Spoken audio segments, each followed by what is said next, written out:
Before y'all come at me for the fact that I used the annoying robotic voice for a third time in a row, it's because English ain't my native language, and I don't feel confident in revealing my real voice to the world just yet. So with that out of the way, let's continue to the real disclaimer. I don't understand if this disclaimer is even longer necessary, but I just want y'all to know that these are my opinions, hence the title of this video. You may or may not agree with all of them. So if you're easily triggered or can't accept the fact that there are millions of people who don't think the same you do, feel free to click away now. Without further ado, let's start.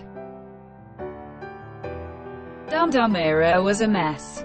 The song was great, but everything else was, no. The album cover is horrid. The clothes were horrible and mismatched most live shows.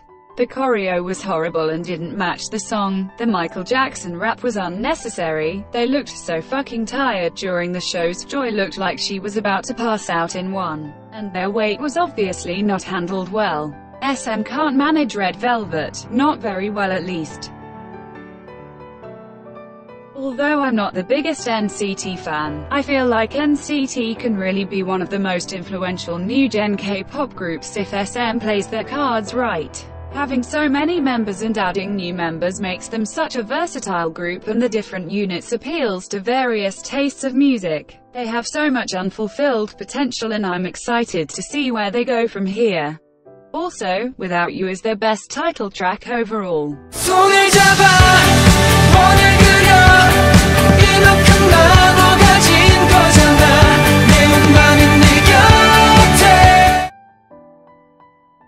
Korean bands are incredibly underrated and it's sad. Bands like FT Island, CN Blue, N-Flying, Drug Restaurant, The Rose Day 6 and Royal Pirates have all been slept on too much. And it's for the thing they all have in common. They all play instruments instead of dance. Doesn't mean it's any less good, but still, it can be a refreshing change in sound from the usual electronic sound of most K-pop songs.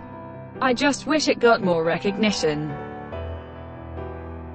This point kind of relates to the previous one. Day 6's music is undeniably on a level of quality that a lot of other groups in K-pop are far away from. But I kind of wish the group would step out of their comfort zone and experiment a bit, because some of their songs are starting to become repetitive and still low-key have that "congratulations" vibe. I know this is complaining on a high level and I enjoy their music a lot.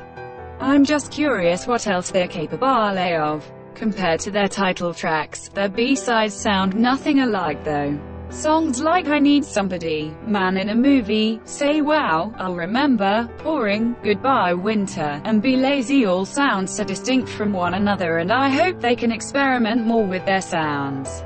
On a side note, I have really enjoyed their recent release, Shoot Me. A lot of people call Na Young the best dancer in Pristine, and I agree that she's an amazing dancer. But how can people ignore a whole Kim Ye-won aka Yehana, who has shown us multiple times that she's just as amazing? When Pristine was at Weekly Idol and when they had to dance to other K-pop songs, my girl Ye-won ran out every time and danced the correct choreo. Not only has she been robbed of showing off her dancing skills, but also her vocal skills, but that's a whole different subject. Love Yourself Dare is not a strong album. I want to like it, but it is so processed and disjointed, and the claims to it being their best album to date are baffling. Namjoon and Yoongi are given far fewer opportunities to express their technical skills than nearly any other album. The songs lack charisma, and they are abandoning a lot of the elements that made them stand out. I listened to the whole discography again after this release, and Dark and Wild and their 2016 releases are still the best by miles. On a side note, the English pronunciations in Fake Love is absolutely horrendous, and my hopes for them to become more than a fad in America is almost nil now. Chaeyoung of Twice is one of the most underrated idols in the industry. Though Twice is one of the most famous girl groups in K-pop, Chaeyoung rarely gets put in the spotlight, nor does she get to display her true talent as a rapper and singer. Hopefully Twice will showcase a new side that allows for more rap in the future. People need to stop getting pissed at fans who can't stream music videos. Like especially on Stan Twitter, they act like it'll be the end of the world if so and SO's group doesn't get a certain amount of views. I get that streaming is important in some cases, but if you can't stream, you can't stream. It shouldn't be a priority when standing a group, to be honest. It's just K-pop. Fight me on this, but BTS doesn't have the best rap line in K-pop. Granted, all three, RM, Suga and J-Hope, have powerful deliveries and flexible flow which makes them, to me, more memorable.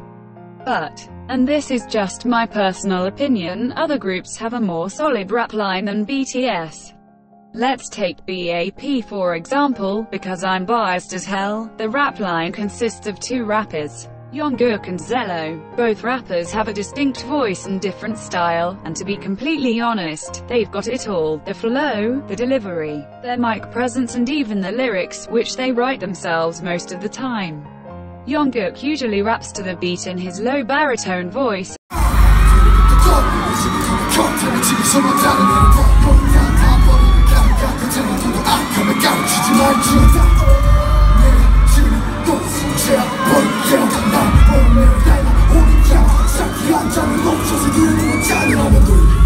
Zello raps more like an instrument, sometimes going against the beat.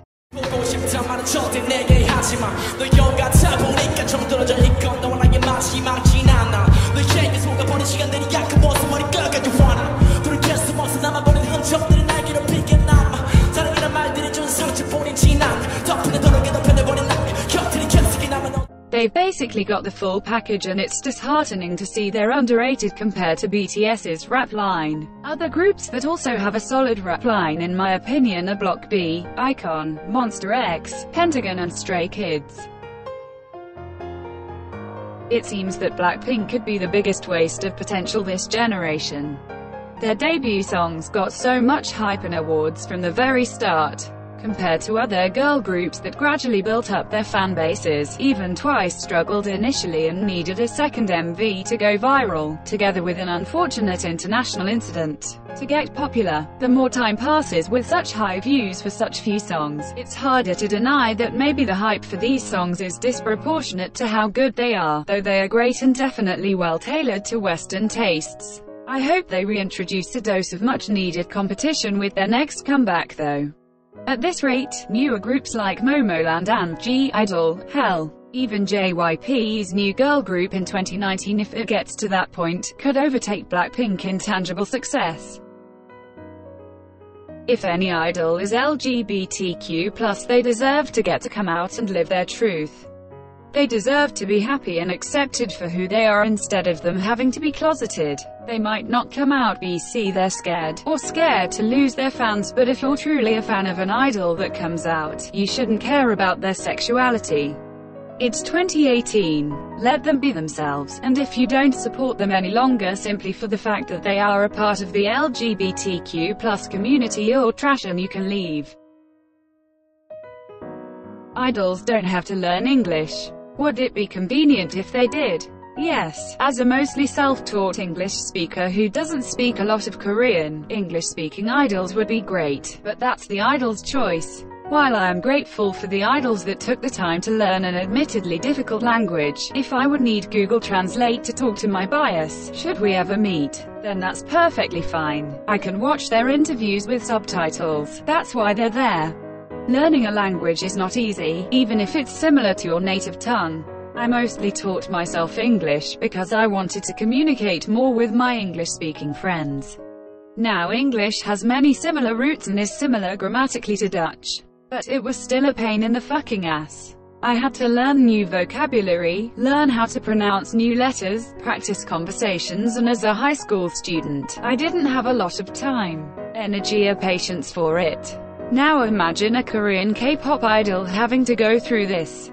They would have to take time out of their immensely busy schedule. I've heard, at times they only have 2 to 3 hours of free time just so that they can sleep, to learn a whole new alphabet, learn a grammar that even confuses native speakers sometimes, and so on. If you're really tired of using subtitles and think learning a new language is easy, then just learn Korean. Boom. Now you won't need subtitles. I don't like the way big hits showcase BTS concept in their debut years. What I mean is I don't agree with making 17-year-old Jimin flaunt his abs on stage or making 16 or 17-year-old Jungkook shake his ass for War of Hormone. Like, maybe it seems harmless, but they were still minors and there are just gross people out there, and just sexualizing your own underage idols isn't right. It wasn't necessary for the concept. Groups can have dark, edgy, hip-hop concepts and still be mindful of their underage members.